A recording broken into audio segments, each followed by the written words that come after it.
Thank you for joining us tonight. After his capital murder conviction yesterday, Brandon Sykes has learned his fate today in Vernon. A Lamar County jury unanimously voted to give Sykes the death penalty for killing his ex-wife, 29-year-old Keisha Turner. Stephen Pimpo was there in court today and joins us in the studio with the story.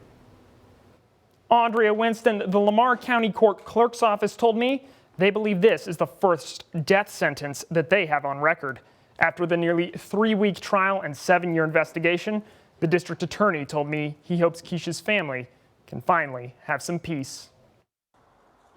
Brandon Sykes killed the mother of 3 in front of their 11-month-old child. The expression on Brandon Sykes' face didn't really change as a jury sentenced him to death in Lamar County Court Wednesday afternoon. It closes a chapter on the 7-year saga that began with the disappearance of 29-year-old Keisha Turner, Sykes' ex-wife, who shared 2 children with him. The state always believed that the motive in the case was that he couldn't control her anymore, that she had moved on with her life, and that she had full custody of the children. While Turner's body still hasn't been recovered, the jury found Sykes guilty on 3 counts of capital murder Tuesday. Trapped her in the house, that he restrained her in the house, and we believe that ultimately that's where she was murdered. While the defense says this was a crime of passion, the district attorney says it was a calculated murder of the most brutal and heinous nature. He was having different individuals more or less run surveillance on her house and surveil the house to determine when she was there.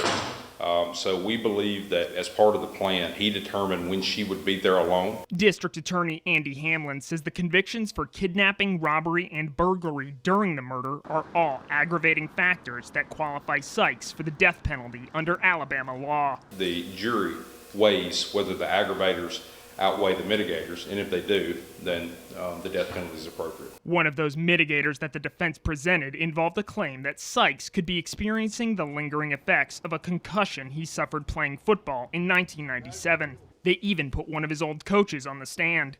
Turner's mother also testified.